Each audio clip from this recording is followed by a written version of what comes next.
Hey YouTube, just trying to make another video on how I installed the Ghost Ring rear sight made by Mossberg. And this is the kit as you see in front of you. I will not be installing the front sight.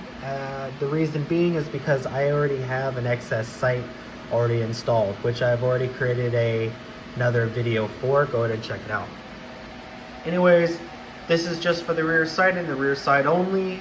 The firearm, or excuse me, the Shockwave is unloaded, and the magazine tube is also unloaded as well. Alrighty. So, what you will probably need, or excuse me, let me rephrase that. I needed a file. Hopefully in your case you didn't need one, but I needed one, and I'll explain why. And you're gonna need some lock thread. You're gonna need an Allen key. Cannot remember the size, but these require the Allen keys to tie it, or excuse me, to screw them in. And some alcohol, just to prep your surface area. So the first thing, there's gonna be 4 bolts, or 4 screws I should say, that is located on the top mounting surface of the Shockwave. Bolt 1, or screw 1, screw 2, screw 3, and underneath the elevation dial is also going to be another screw, screw 4. What you're going to need to take out is screws 2, 3, and 4, leaving screw 1 in the Shockwave. If we were orientating the shotgun, or excuse me, the Shockwave from left to right, being 1, 2, 3, and 4. After 2, 3, and 4 screws are out, you're gonna want to make sure that the rear adjusting knob slash screw does indeed fit your Shockwave. Now this is what the file was for in my case. So to remove the screw, what you're going to want to do is push forward on the rear Ghost Ring sight. What that will do is create a gap in between the rear sight and the bottom mount, so that this lever and screw assembly can come out. After inspecting the screw, you're going to want to thread it onto the already pre-threads on the Shockwave to ensure fitment.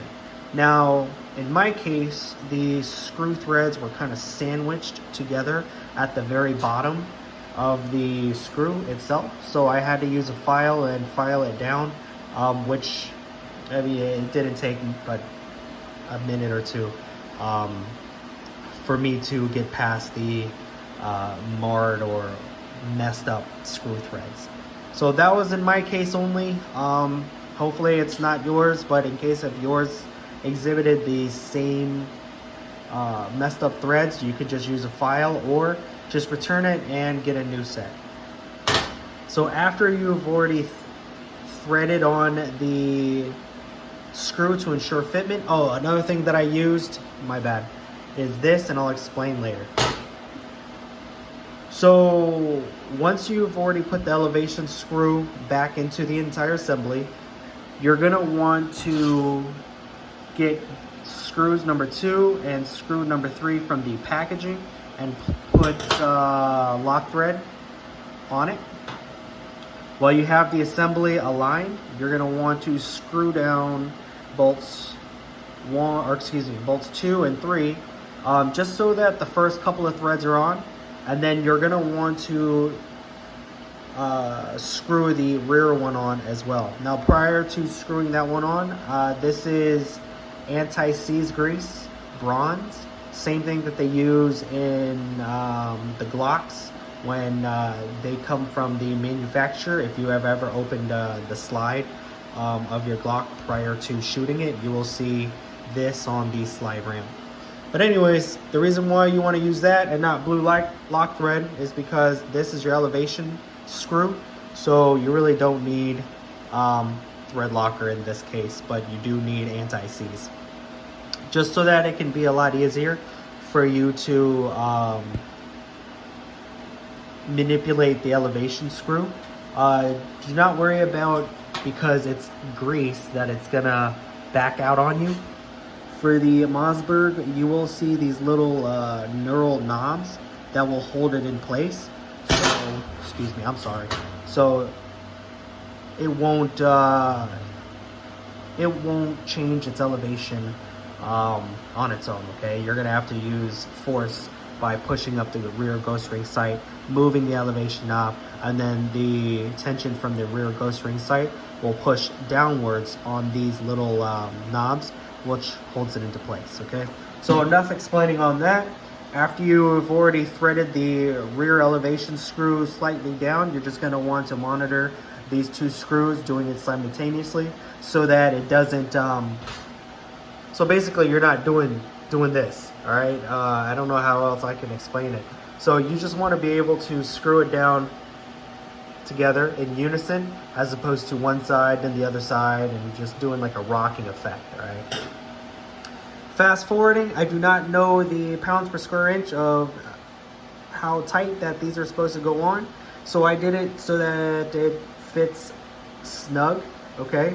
I did apply maybe a little bit of torque, but not enough to strip the threads of the screw. Besides, I've used thread locker, and after a 24-hour period of it curing, I'm not worried about it backing out. But anyways, that is how I installed the rear sight aperture for the Mossberg Shockwave, and I am very impressed with the setup, with the rear sight setup and the access sight. So if you watch the other video of how to install the access sight, I believe I only shot maybe like 250 rounds or maybe 500, I cannot remember, but it was not a significant amount during that time.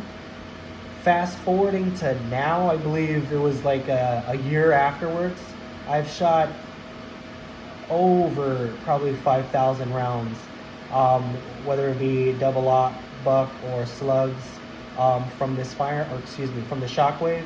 And guess what? It's still there. So anyways, I do appreciate you checking out this video. Thanks and deuces.